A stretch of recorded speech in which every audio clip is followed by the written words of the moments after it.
district parents, and our community members. My name is David Hernandez, and I am the Director of Community Services and Parent for the Parent Resource Centers. Welcome to this evening's webinar dedicated to providing you information concerning budgeting, how to effectively budget your home finances. This webinar is being held in English. The Spanish version will be offered on Thursday, April 22nd at 6 p.m. This webinar is one of a series of 5 information-packed topics related to financial literacy. Financial literacy services incorporates mortgage loans, real estate, credit repair, benefits of insurance. Please monitor your Parent Square for a reminder and access to the links to join the upcoming series of financial literacy webinars. This evening, we are joined by Mr. John Shore, Director of Community Housing Council of Fresno, Mr. Noe Cruz, a board member of the Community Housing of Council of Fresno and a former teacher of Madera Unified. Thank you for joining us and addressing the critical role we all play in the daily lives. Budget is a roadmap for where your money will go so you can make your hard-earned income work for you and your family.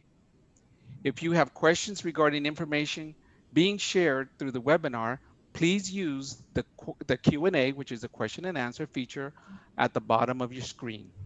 Your facilitators will take the time at the end of the presentation to address some or all of the questions as time permits. This webinar is being recorded to make the webinar available to others who could not join us. This webinar is also live on Facebook. The recording of this webinar will be available via the Madera Unified School District website at www.madera.k12.ca.us within 48 hours. As you were waiting for the webinar, I hope you enjoyed the commercials and information related to the great opportunities and resources available to all Madera County residents. We will continue to highlight many of our community partners through our series of webinars and workshops. We believe we must continue to share essential community resources and programs to help families struggling in a specific area or dealing with an urgent situation. We are in it together. We must support each other now, during this pandemic, and beyond. Enjoy the webinar. It is my pleasure to introduce Mr. John Shore and Mr. Noe Cruz. Gentlemen, you now have the floor. Thank you so much, David. Thank you for inviting us, and we're really happy to be here to be part of the financial literacy education that you're providing to your community. I myself, from being growing up in Madera, definitely do appreciate this opportunity, as I did find myself in situations as I was growing up where I didn't know how to handle my money. You mentioned I was a teacher in the past. I was, and I loved it, and I still am, and I still continue to pursue education. And today is a great opportunity for me to share a little bit more about what financial literacy is. So, what is financial literacy? Well, it's basically knowing how to properly use your money. And so, knowing and learning how to use your money, which is something that I did not learn in school, and I don't think that many of us have learned in the school. However, we have learned the tough way. I did become a teacher, I did become an administrator and a principal, and I was making hundreds of thousands of dollars. But was I using my money wisely? No, I wasn't.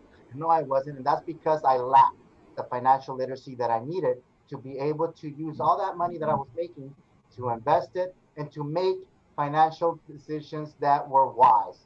So, financial literacy is also the ability to make financial choices in your life, knowing how to handle the money you make correctly so that it can last you and so that you can utilize it for not just the moment, but also for the future.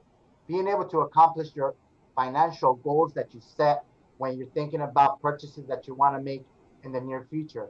So, financial literacy gives you the opportunity to live a more comfortable life when you utilize it to improve the way you manage it and the way you utilize it on a daily basis, on a monthly basis, and throughout the year, and for future years to come. A lot of times we don't realize what financial literacy entails. And it has a lot of components. It all starts with earning income. Earning income is the foundation of financial literacy. I mean, we all have to earn income to make a living, to be able to pay the bills. And what we don't take a lot of time in doing is learning how to budget that money, learning how to make it last, learning how to pay off debt that we have accrued throughout the years as we have just spent money every single day. We forget about saving.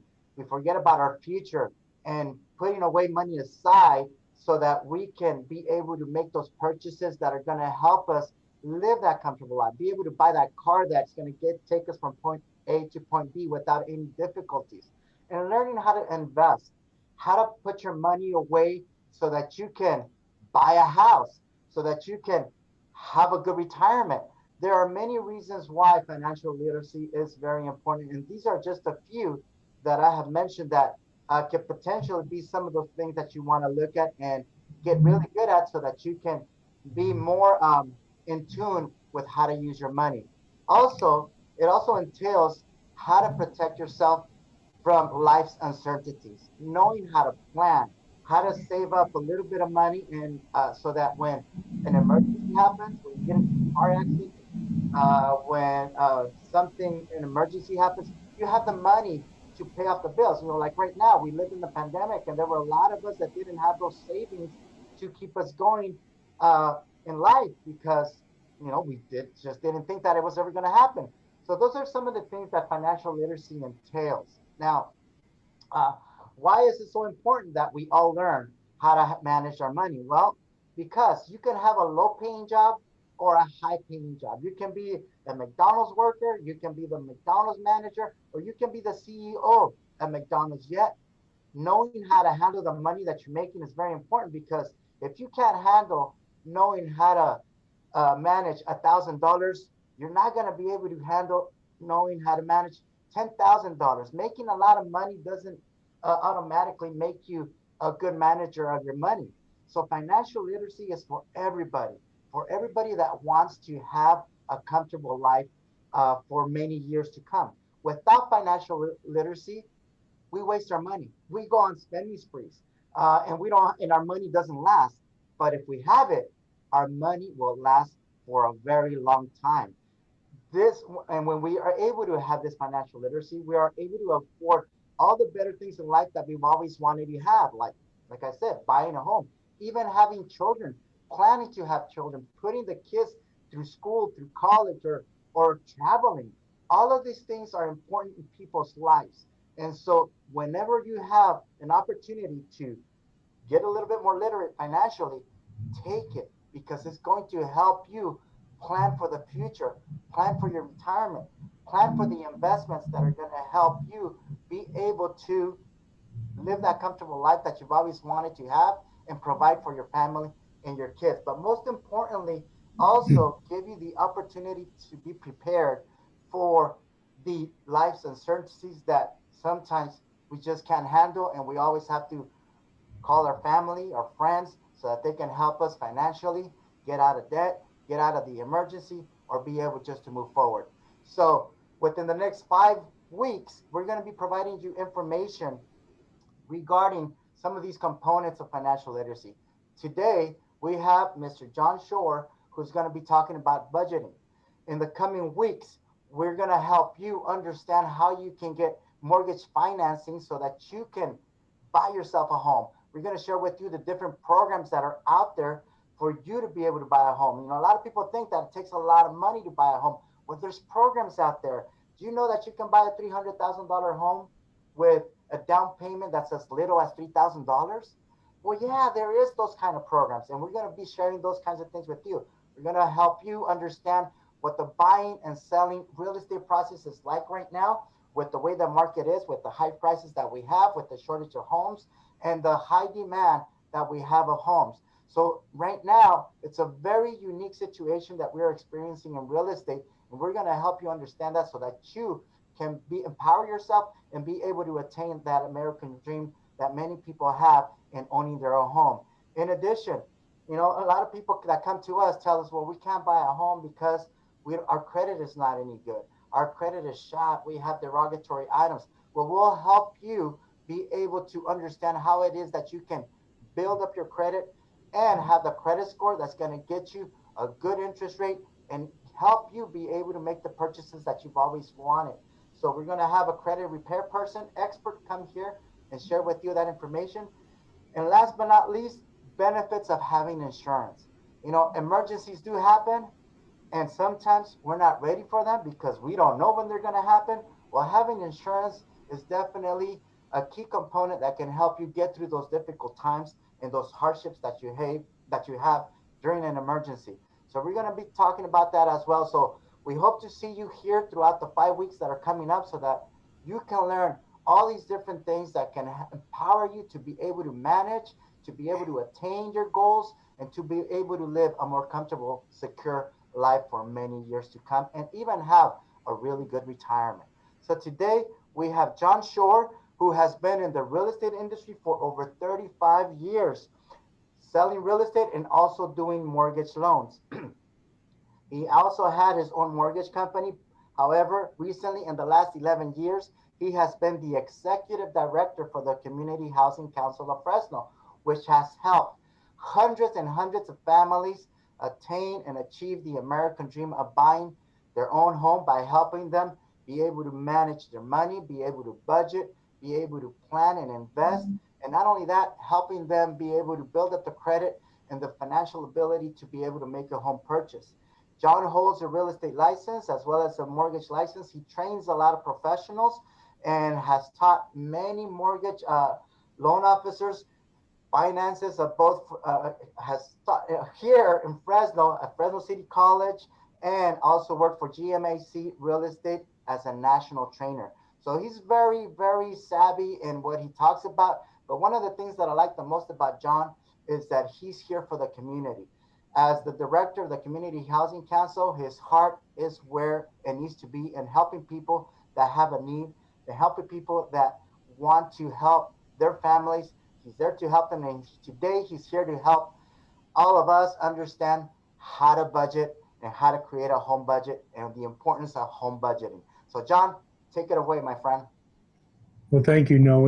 And I'm not going to let you get off the screen quite yet, Noe, because I want to give you some notoriety here. Noe is not only a member of the Community Housing Council, but he's also one of our past presidents. And as a past president, and I've seen quite a few of them in my tenure here at Community Housing, uh, he did an outstanding job and continues to do an outstanding job as our education chairman and has put on some great events at Fresno State and around the valley for different organizations, much like what we're doing tonight. So, Noe, thank you for that introduction. And let's get on to it. And Frank, I'm ready for the first slide. I guess I'm going to know if it's up on the screen. There we go. So we're going to start off by giving you some of the basic benefits of budgeting. Now, we all know that if we do things in moderation, it's better bodies. Well, budgeting is no different for your lifestyle. If you can learn how to budget, you're going to find that life is a little bit easier to live. You're going to be able to have the things you want, not just the things that you need. So we're going to go through these 9 key benefits, and then we're going to drill down and actually show you how to create a budget and how to stick to that. So let's go ahead and move on, Frank. So budgeting helps control your spending. Now that may sound real easy, but it's very easy to get caught up in having more money in your bank than what you're used to. And the human nature is to spend that money, not to save it. And that's something that we all have to fight. I don't care how long you've been involved in budgeting, it's really easy. I'm going to share something with you just today. My wife called me and said, hey, you know, I saw a sale on, and I'm just thinking that maybe we ought to take a look at, and I won't even tell you what it was she was interested in, but I had to tell her, I said, you know, we don't have budget for that right now. We just did something to the home, which costs quite a bit of money, and I don't feel like we should just keep on spending. We need to control your spending, and that's what budgeting will help you do. So let's go to the second step here. Well, in case I didn't catch it, budgeting will improve your credit score. And you may think, well, so what? But my credit score is higher. What's that going to mean? And let's go on to the next step here. because it means that you're going to be available to get better rates and terms on loans and any credit card. And you may not think that's a big deal because, well, I can get a car loan. Yeah, but when you're paying a high interest rate on that car loan, you may be able to save as much as $100 or $200 a month by getting a better interest rate. The same with credit cards. So working to get your credit score where it needs to be, I like to call that becoming mortgage ready. Whether you're going to buy a house when your credit improves or not, I still like to call that becoming mortgage ready. And that's because I have a housing background and have seen so many people over the years benefit, improve their lives by becoming homeowners. All right, let's go on to number 2, Frank. So budgeting keeps you on track for your goals. Goal setting is something that we all need to do in a lot of different areas, whether it's being a more healthy individual by watching what you eat, or maybe being a more healthy individual by watching what you spend. Noe made a good comment about the income that you have, you need to learn and stay within the means of that income. So whether you make $1,000 a week or $1,000 every 2 weeks or $10,000 a month, it's still easy for people to get off track and to spend more money than they really should be spending. We see it time and time again. If you look at some of the high-profile individuals, sports stars come to mind. They sign these big contracts, and after playing a sport for 10, 20, 30 years, they end up being retired and broke. And you wonder, well, what happened to all that money? Well, they didn't keep on track for the goals that they wanted. The third thing we're going to talk about here is budgeting helps you find financial contentment. Contentment means that you feel good about yourself and what you're doing. And saving money starts with being content. Once you've realized that this is what you need to do to get ahead in life, then you're going to feel better about what you're doing. It's kind of like you live a better, cleaner life. You feel better about yourself. Budgeting will help you get that financial contentment. And the fourth item here is budgeting keeps you from feeling overwhelmed. This poor guy in this picture here, I've been there before. I know what that feels like, and it's not pleasant. You wake up in the middle of the night wondering how you're going to make that payment on something that you probably wish you hadn't bought. So if you keep to a budget, you're going to find that you're going to not have that overwhelmed feeling as much. In fact, you may even be able to eliminate it altogether. Step number 5, budgeting helps you avoid and keeps you out of being in debt. It's pretty easy to say we just can't spend more money than you make. You have to live within your means. We've all heard those different idioms over the years, but the bottom line is that you really have to understand what that means. You cannot spend more than what you make. And by planning a budget, putting a budget together, and we're going to drill down on this in a little bit, you'll see that it's not as hard as you think it might be. Now, the 6th benefit of budgeting is it helps to keep you organized. And, the good news is that you can't see the top of my desk tonight because you may not think that I'm a very organized individual. But I will tell you that when it comes to finances, I'm very organized. Anytime I have a bill that comes in, I make sure that it gets paid on time. I keep a track of what the budget expenditures are for that particular credit card, make sure that I stay within my limits. And we'll learn later how important it is to remember that you should be part of that budget as well. I'll explain what that means here in a second. The 7th key benefit of budgeting is it helps you prepare for emergencies. I've heard this phrase more than once just today about life happens. We never know what's going to happen in life. And yet it seems like when life happens and something comes up, like the car doesn't start, the car breaks, maybe you're in an accident, maybe something at the house breaks.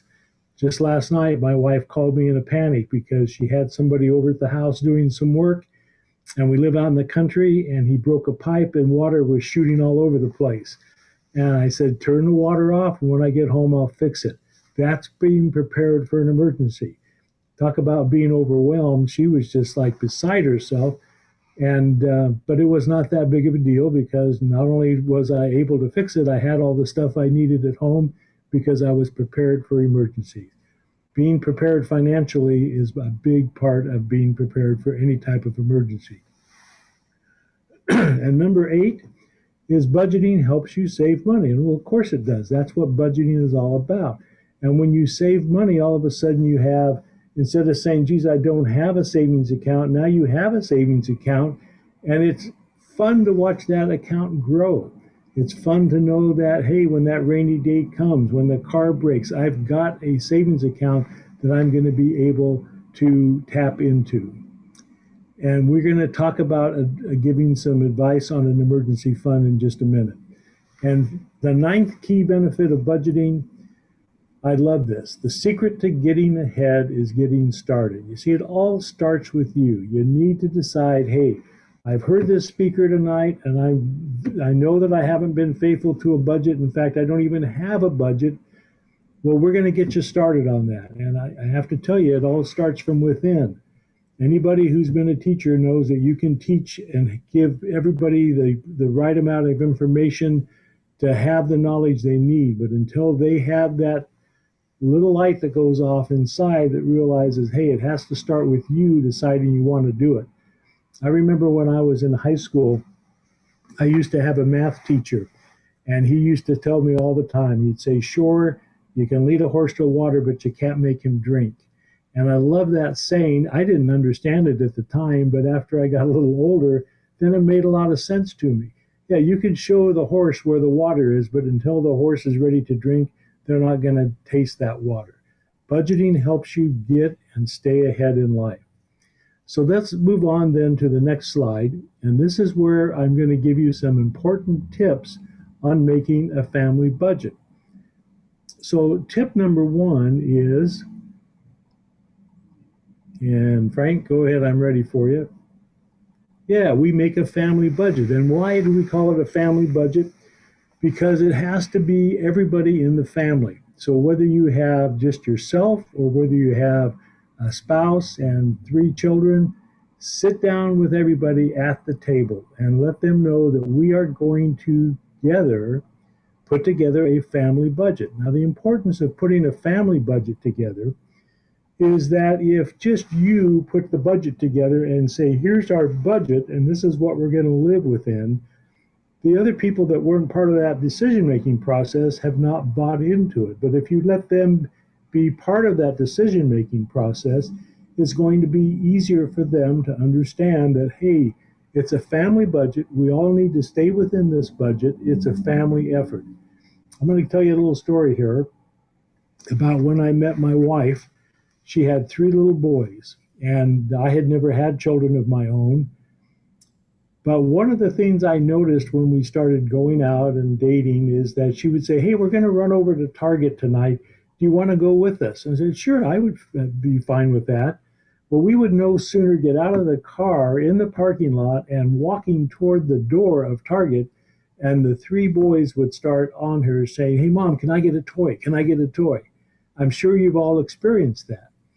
Well, the easiest way for a parent to handle that is to say yes, and then they run off to the toy department and come back with all these different toys they want to buy.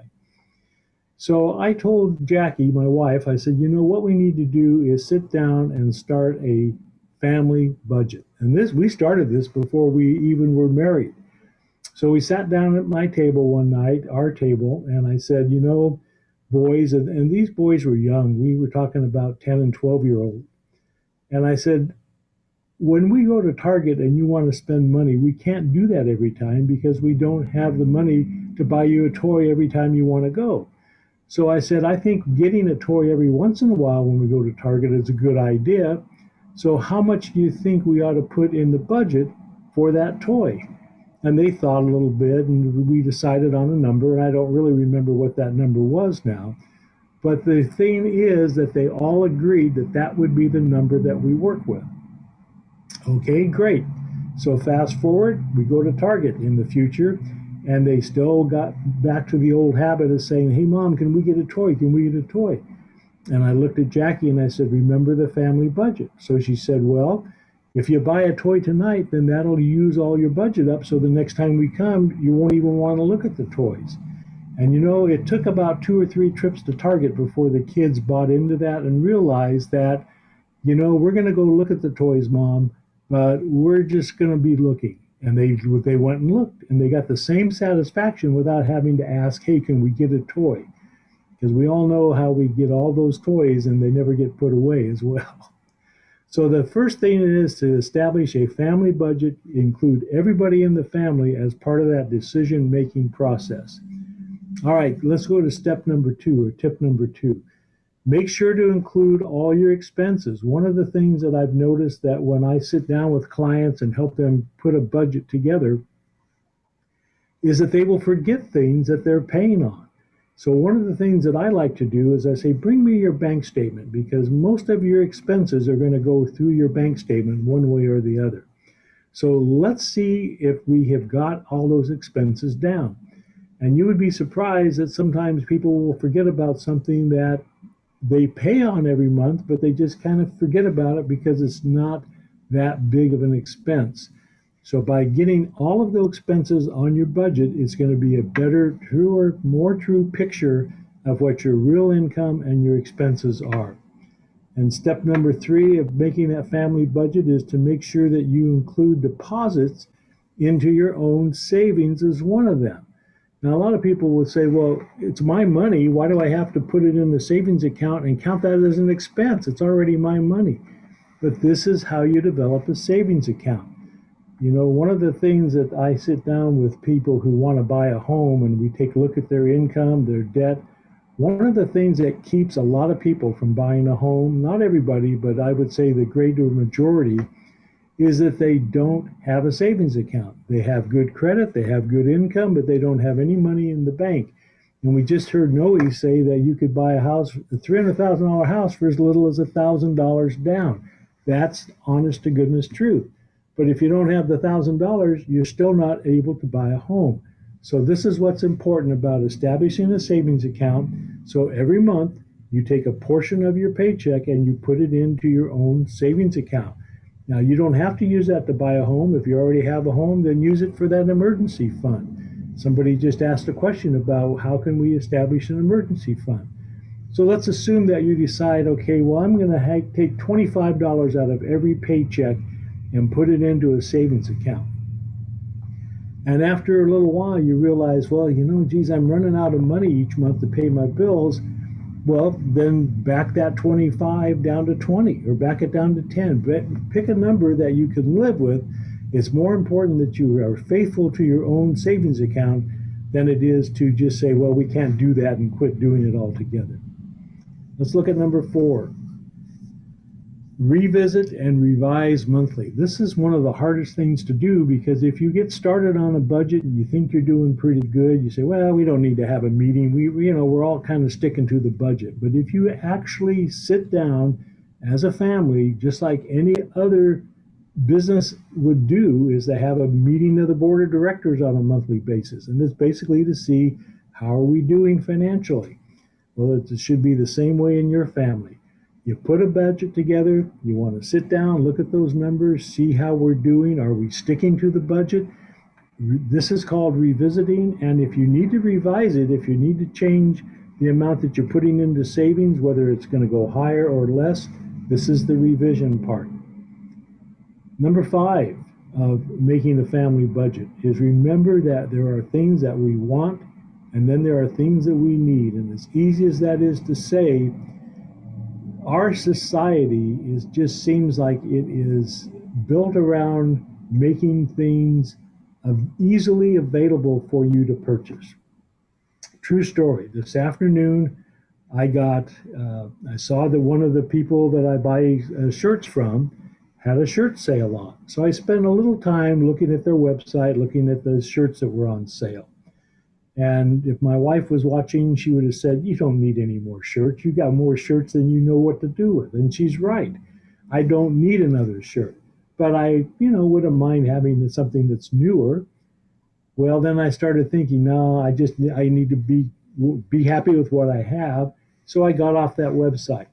The rest of today, 3 or 4 different times, I would go on another website and bingo, what would pop up is that same company that I had looked at earlier. We are programmed to expect that to happen. And it's almost a crime that they allow that to take place, but that's how life is. You go to the supermarket for a loaf of bread and you come out of there with candy bars and all the potato chips because there were 2 bags for $5. It's real easy to get stuff that we don't really need, but you were talked in or thinking it's important that you have that. Let's look at number 6. Avoid impulse purchases. Again, the grocery store is a perfect place, and especially with COVID, it seems like I wait in line longer when I go to the grocery store. And by the time it's my turn to check out, I've looked at magazines, I've looked at the candy bars, I've looked at the bags of potato chips, I've looked at the soda pop, and it's real easy to be tempted, well, I'll just grab one of those and have it while I'm here in line. Those are all impulse purchases, and you have to ask yourself, is this really something I need? My wife is at home cooking dinner, and I'm sitting here eating a bag of potato chips while I wait in line. No, that's not something I need. It was something I wanted. Avoid the impulse purchases. And number 7 tells us to shop and compare at least 3 other prices. This is important, especially when we're talking about a major purchase. And let me just explain what I mean by a major purchase. When it's time to buy tires for your car, they say it's better to buy 2 at a time, but it's best to buy 4 at a time. Well, tires are getting expensive, and they've always been expensive. But if you shop around and compare, you might find out that, and I always suggest to get 3 other prices from 3 competitors, that you make a better choice when you know who has the best price. My wife and I recently put a new driveway in our home. And I got to tell you something, I had no idea that driveways were that expensive. And the first guy that came out and gave her a price, she said, I like him. Let's just let him do it. And I said, Jackie, we need to get 3 other bids. Well, why do we need 3 other bids? He looks like he knows what he's doing. I don't question that at all. And we won't know if his price is the best price until we get 2 other bids. This will help us determine which price is the best. And quite frankly, the person that had the best price, well, he showed up late twice, and I didn't want to work with him just because of that. It made me think like this is not the type of individual that I want to make a major purchase with. So whether you're buying a car or tires for the car, whether you're having a room at the home, your house painted, whatever the purchase is, make sure that you shop and compare and get at least 3 other prices. You'll never know if you got the good deal or not until you shop around. And number 8 tells us that the cheapest isn't always the best. I've got a few years under my belt, and I will tell you, every time that I buy the cheapest, I'm disappointed later. It doesn't last as long as I think it should. It broke. It's not covered by warranty. So by shopping around, you'll know which the cheapest is. Then you have to decide, is the cheapest really the best in this situation? So that's a benefit of shopping around. And just remember, the cheapest isn't always the best. And by that same token, look what number 9 tells us. That the most expensive isn't always the best deal. I have to tell you, years ago, I used to work I worked at Sears and Roebuck. They just call it Sears now, and pretty soon they won't call it anything because they're on their way out of business. But when I worked at Sears, I was in the paint department. And when we sold paint, we had 3 different grades of paint. We had one called good, we had one called better, and we had one called best. But one day it was kind of slow, and I got out some materials, and I was reading about the content of the paint. And the only difference between the best grade of paint and the middle grade of paint, they had exactly the same formula, exactly the same content, but the best had a longer guarantee. Well, the guarantee on paint, I've never seen anybody challenge the guarantee because the paint didn't last long. Most people get tired of the color and they want to repaint. It's not that the paint went bad. But the bottom line is, for the people that would read the label, they would buy the better grade not the best, and they were getting the same paint, the exact same paint, just a different color or different can, and the warranty was not as good. So it taught me that the most expensive isn't always the best deal. And number 10 tells us to avoid buying quantity to get discount. You know, when Costco first came to town, I was a big fan of Costco because you could go to Costco and find some good stuff, and by buying quantity, you got it at a better price. Until I realized that, you know, when I need a bottle of ketchup at the house, I don't need 3 bottles of ketchup. I just need one right now. And by buying 3, you know, they have a shelf life. They go bad after a certain period of time. So many times we would end up throwing one of the bottles of ketchup away because it was already discolored, didn't look like it was going to taste good. And so be careful about that. Another thing that I found out just recently is that if I bought the giant economy size, it cost $20. Well, I don't really need all of that. I won't tell you what the product was, but I didn't need that much of it. So I looked at the size, it was half the size. And guess what? It was half the price. So I would be better off buying one of those. That's what I need now. That will last me for a couple of weeks at least, than to buy double the amount, because what am I doing? Now I'm becoming the warehouse, and I don't need to do that. The grocery stores are pretty much open all the time, so don't buy quantity just because you think you're going to get a discount. Many times you don't save anything at all. And number 11. Boy, this is one that I kind of hesitate to even talk about because there are times where you need to get some cash. And we have a lot of payday lenders that have cropped up in the last, I don't know, 5 to maybe 7 years. And, you know, as a businessman, I don't like to tell you where you should do your business.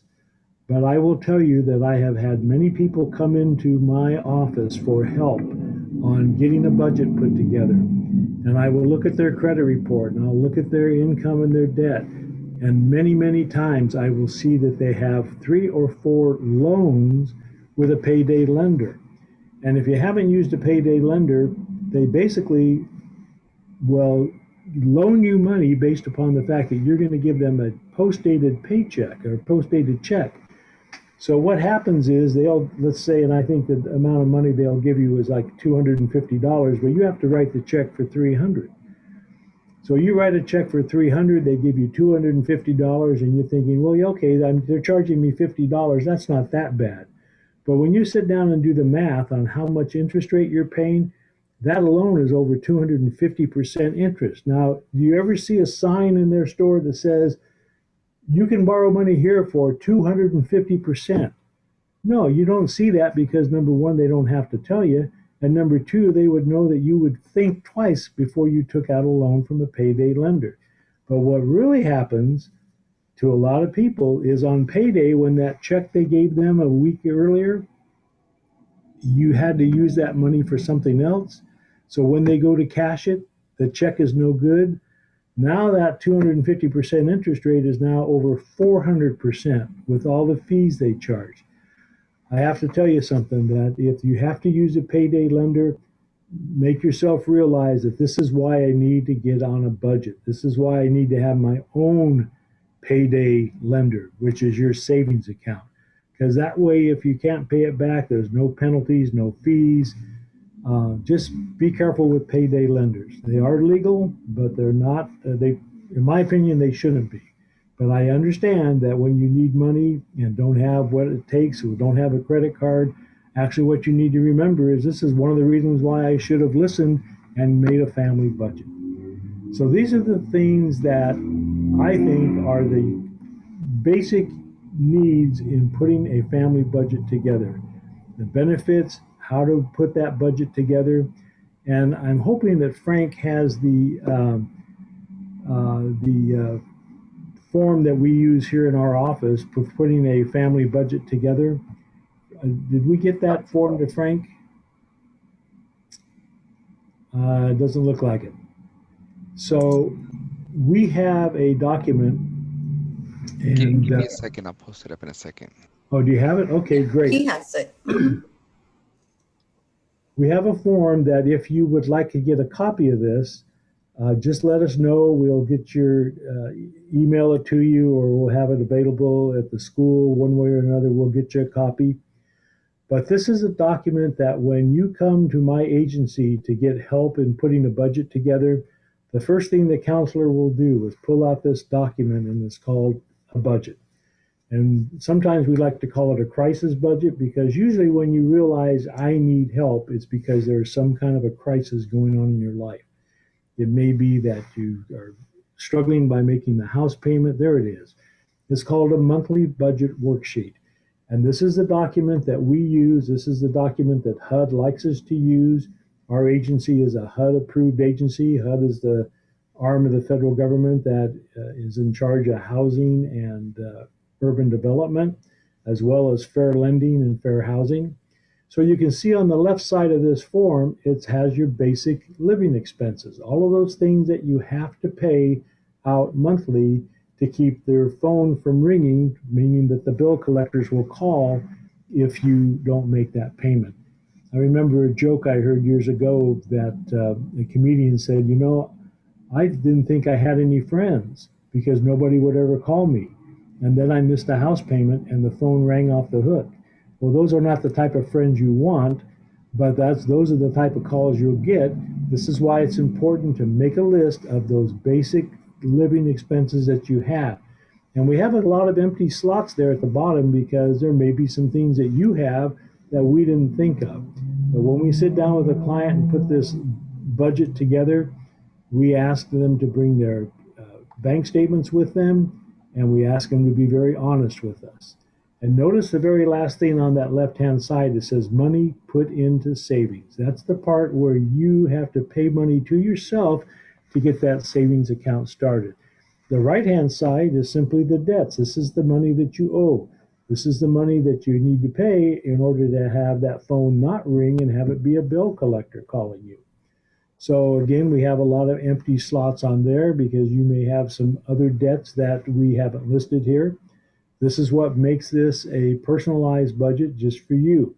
Now, we got some other calculations down there that we use, but the most important thing to take away from this document is the fact that a budget is simply listing your expenses and listing that what your income is, and let's see if you don't have some money left over at the end of the month. We call that residual income, and residual income means that you're spending less than what you're making. And that's a good position to be in. That's that part that gives you contentment. So it's really not that hard. You know, it's just something that has to start with you saying, yes, you know, this is what we want to do. And, you know, in the work that I do, and I think that I do have one more slide here, Frank. I'm sorry to go back to you, but I wanted to bring up this last slide. In the work that I do and the work that I've done over the last 35 years, I don't even want to tell you how many thousands of people that I have helped get into home ownership. I've been a big believer in home ownership because I do know that it's a good way to get ahead. And HUD has a saying, and thank you, Frank, for pulling that up. I totally forgot about it. But HUD has a saying, and that saying is simply homeownership is the platform to a better quality of life. Now, if you already own a home, you know what I'm talking about. But if you don't own a home, maybe this will be the thing that sticks in your mind to make you want to get serious about improving your credit, starting a budget, and thinking about having yourself be a homeowner. What's important about that? Well, the people who own homes, it's noted that the children of people who are homeowners do better in school. That's important. The children of homeowners who come from a home that's owned by the family, those people are less likely to get in trouble. They do their homework. They stay. They don't have to stay after school for not performing, and they're more likely to graduate, more likely to go on to college, and more likely to get a higher paying job. All of that helps you get ahead in life. So just remember that HUD figured this out a long time ago, that homeownership is the platform for a better quality of life. And I can tell you right now that it's worked for me. My wife and I are very blessed to have a beautiful home, and we own some rental properties, and we feel like that the reason for that is because we understood that home ownership is really the way to get ahead. So that's my part of this presentation tonight, and I'm willing to answer any questions that you might have. I saw quite a few come in, but unfortunately I don't read Spanish or speak Spanish, so I'm hoping that somebody can help interpret that for me. Yeah, those questions were answered. John, there is one question from Bianca. Could you see that? It's one of the last ones. If not, I can read it to you. Okay. It says, how much should we put into savings for someone who earns around $4,000 monthly? Well, I don't have an answer for that, because in order for me to answer that, I'd have to look and see what your other expenses are. But what you should do, is it Bianca? Was that the name I heard? Yes. Mm-hmm. Okay, so Bianca, what you need to do is look at the income. You've got the 4,000, and then you look at your expenses and figure out how much you have left over. Again, that's that residual income. Now, let's just assume that your residual income is about, well, let's say $300. That's probably about what the average income would be for that kind of income. So this is your residual income. Now you have to decide how much of that $300 each month you're willing to put into that savings account. And you may want to say, well, I think I'd like to do just $50. That's fine. There's no right or wrong answers here. But by committing to putting $50 in and having that family budget meeting every month, then you can look at it and say, you know, $50 was simply easy. We have even more money left over. Then raise it to $75. Or if the inverse happens and you find out that $50 was a little hard to make, in fact, it was such a struggle I wasn't able to make it last month, then drop it down to $35. And it can change every now and then. It's whatever you feel comfortable with. But only you can answer that. And I would like to just end here in saying that the Community Housing Council is a HUD-approved housing counseling agency. But we help people put budgets together. We do what's called financial management or financial planning. Sometimes it's called financial literacy. Sometimes it's called a lot of different things. But it's really helping you to be content with your finances. And we've helped a lot of folks do that. And some of those folks end up buying houses. Some of them don't, but they understand what budgeting is when we work with them. And John, do we have any other questions? John, so how much does it cost to get that help? And I'm sorry, Noe, I had my speaker turned down. So tell me again. How much does it cost to get that help? To get that help, oh, you're going to love this. The first hour of consultation is absolutely free.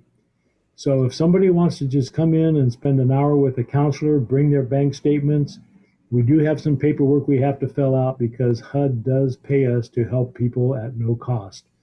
So we will spend an hour with you, and sometimes it runs a little longer. We don't have a stopwatch that we use. And we will put a budget together, much like the one you saw here. And we will also take a look and do what's called an action plan.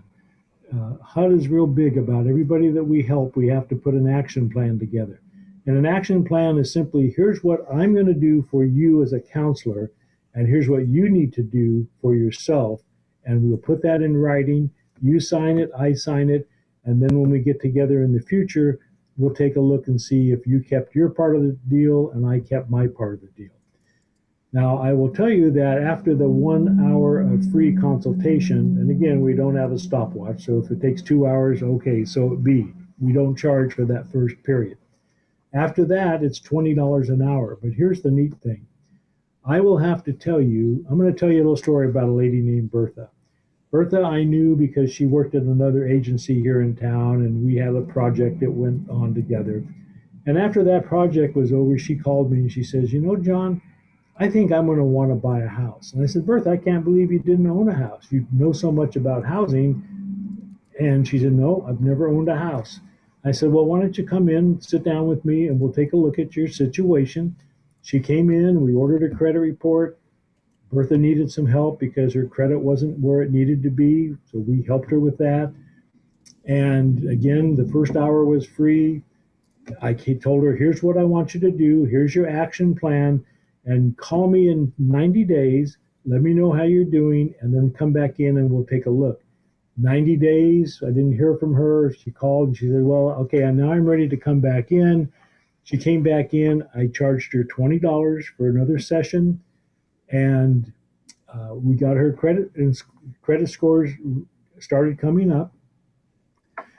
Bertha didn't listen real hard, and this is why the action plan is important, because I told her, don't pay this collection off. That collection is not going to help your credit score, and most lenders would not require that to be paid off. But she was from a mindset that her parents had told her that you should never let a collection go unpaid. So she paid the collection. Well, that had a negative effect on her credit score. And those of us in the industry know how that works, but the good news is that it eventually comes back. Long story short, it took Bertha 18 months to get herself in a position where she was financially ready to buy a house. Her credit score was high enough. Her income had never been the problem. She had plenty of income. She just had to get the credit where it needed to be. So after about 18 months, I told Bertha, I said, Bertha, you're wasting time with me now. You need to go talk to a lender, get pre-qualified, and buy a house. That was on a Thursday. Monday morning, Bertha called me and she says, you're going to she says, I can't believe this, but I made an offer on a house on Saturday and they accepted my offer. And I could just, over the phone, I could tell that she was just glowing. Bertha, her total charges for that 18-month were less than $70. So it doesn't cost much when you use a nonprofit to help you get that financial freedom where you want to be. And those are the kind of stories that keep me working at my age, because I go home at night, Noe knows this, I go home at night and I feel good about what I did. I spent a lot of time helping people get loans, and that made me feel good, but I go home with a whole different feeling now, that we've made a difference in somebody's life because they now have gotten into home ownership. We have one more question. It says, what percentage of a budget should be used on food? Groceries, I'm assuming. Yeah, I'm not real big on the percentages because it would vary from family to family. There are some families that would have a higher percentage because maybe they eat out more than they cook at home. Percentages, I would be wrong to give you a percentage on what I think it would be. But it won't cost you anything to have that you call my office, and I guess it would be okay to give out a phone number here, but if not, just Google the Community Housing Council of Fresno. And we're not really seeing anybody in person anyway because of COVID, so we work over the phone and we do Zoom calls as well. But we can put a budget together and then we can give you a better idea what percentage that would be. Yeah, that would be okay to share that phone number with them. That would be fine. And if they can always call the call center, the 559-416-5879. You can give them more information as well. Can I add a little bit to that, Erika? Sure. Yes, of course. So John gave you guys an example of a type of home budget that you can have. Just like he said, every family is different. Everybody has different needs, different wants, different styles of living. And so it all depends on the family that you have. However, there are various ways that you can budget. John gave you one that's really good, that has worked for a lot of people, more traditional one. There's also one called the 50-30-20.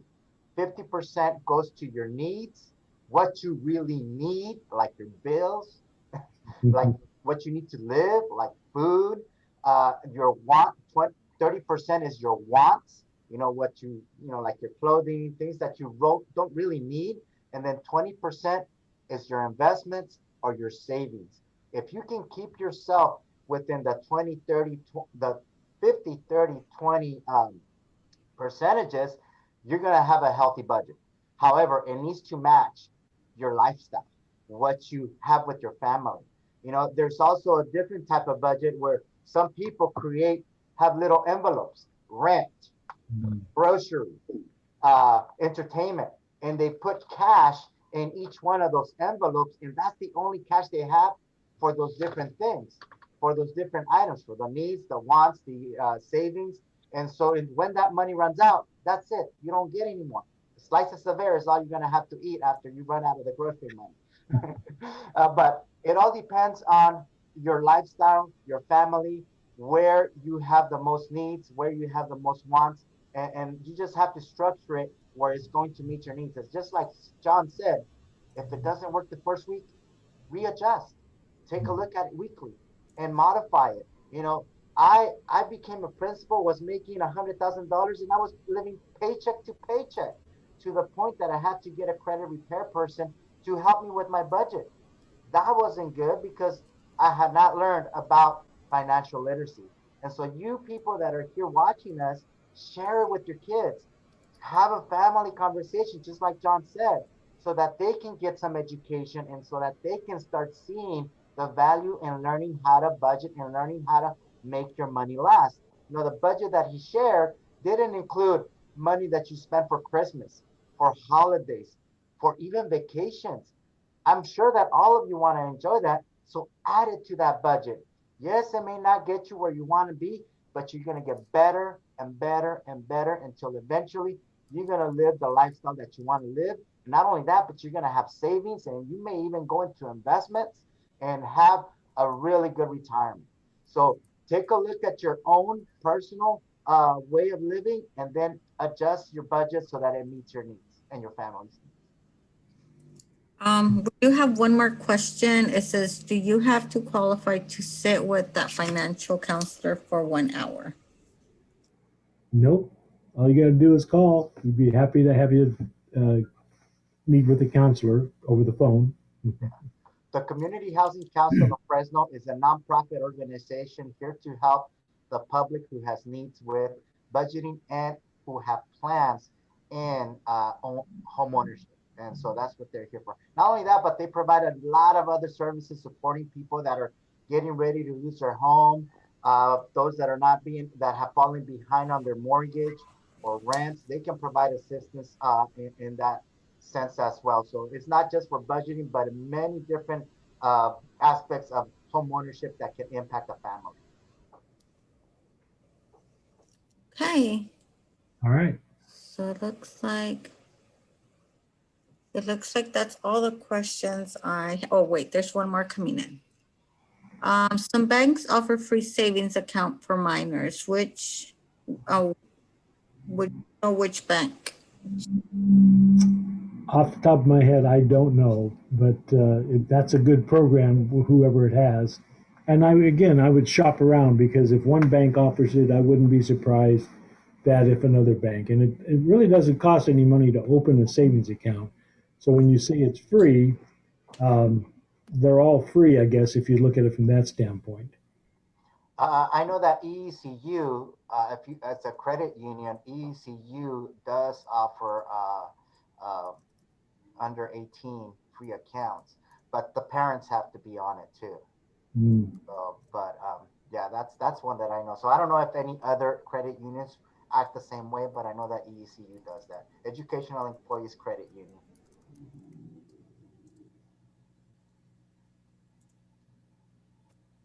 Any other questions? Let me see. What is your phone number? Amelia's asking, what is your phone number? The office number is 221 6919. 221 6919. And we open at 8 in the morning and we're here usually till 5, maybe a little bit later. If we don't answer the phone, it's only because we've got the phones are ringing quite a bit right now with people needing help because of COVID. But we will get back to you. Make sure you leave a number. Most of my counselors are also Spanish speaking, so we can accommodate you there as well. Okay. Amelia said thank you. Any other questions? Anything else, gentlemen, that we need to add or? Just basically, apply what you learn and you will definitely get better at it. Don't expect to be an expert on the first week. It's going to take time. It takes time. So, but stick with it and it'll give you the benefits. Okay. They're asking if the Zoom will be available for those that did not attend. It will be available. It will be up in the Madera Unified School webpage in about 48 hours. It is being recorded, so it would be uploaded to our website. We can also share that with you, Noe, just in case you want to share it out to your community, your fan base, if needed, or you can refer them to the Madera Unified School web site. Also, this will be done in Spanish on Thursday if you want to send an invitation for that and maybe talk about the upcoming Yeah. workshops that we have. Yes, we do have 4 more workshops coming up the following. Well, on Thursday, every Thursday, we're going to have the Spanish one. So those of you that have family that would like to hear it in Spanish, I'll be presenting on Thursdays the budgeting portion in Spanish. But next week, we're going to have mortgage loans, the process of getting financing. What is it that you need to do to get pre-qualified? What's the documentation that's necessary? And what are the different programs that are out there for you to be able to buy a home with as little as money as possible? However, you do need to keep in mind that nothing in this world is free. Okay, so if you get the help, you're gonna end up paying for it some way, somehow. But if you need the help, utilize it, and that's what it's for. The third week is gonna be real estate, the home buying and selling process of today's market. We're on a seller's market. So it's very difficult and challenging for buyers to get into homes. However, there are some strategies and techniques that we have been utilizing with our clients that have been successful in getting our clients' offers accepted and an escrow and in a home. So we're going to share with you some of those things that you need to be doing and working with if you're working with a realtor so that you can get into escrow and get yourself a home. The fourth week benefits, actually, the fourth week is going to be credit repair. Repair the past so that you can prepare for the future. So they're going to be talking to you a little bit more about what it is that you can do to build up your credit. If you think that you have no credit score right now, they'll be able to give you some strategies on the things that you can do. And if you have a derogatory credit, they're going to help you be able to challenge and dispute some of these items that are derogatory that you may be able to just get rid of or maybe even negotiate down. They're going to give you some really good information that you don't want to miss out on so that you can have a strong credit score. And just like John said, you're going to get the best rates and you're going to get the best loans and pay the least amount of money when you have a really good credit score. And last but not least, benefits of insurance, from having auto insurance, home insurance, mortgage insurance, to having life insurance. We face emergencies in our lives that dig into our pocket and we end up being broke. And so what better way to prepare yourself for these emergencies? And not only that, but protect your family. Right now we have insurances where we have term insurances where you can pay $50, $100, and if you die, or if you don't die, normally you die and you get the insurance money. Well, here you don't die. All you have to do is not be able to function a certain way or get cancer, get a stroke. You get part of that money. When that happens to some families, people go into a hospital, the breadwinner is out of commission, out of work, and then the whole family suffers. Or if you die, who's going to pay for the funeral? Or even planning for retirement with your kids. I know that my son got a retirement account when he was 20, started paying $100. He's 30 right now. He already has over 100,000. By the time he's 65, he's going to have over $1 million just by paying $100 a month. So you're going to get to hear about all these different insurance policies that are out there that can protect you from life uncertainties, and not only that, but help you prepare for your retirement and live a comfortable life. So we hope to see you here next Tuesday again and the following Thursdays for the Spanish sessions if you want to hear it in Spanish. Thank you everyone for attending, and we'll see you guys on Thursday or next Tuesday. Thank you. All right. Have a good night. Bye-bye. Bye-bye. Thank you.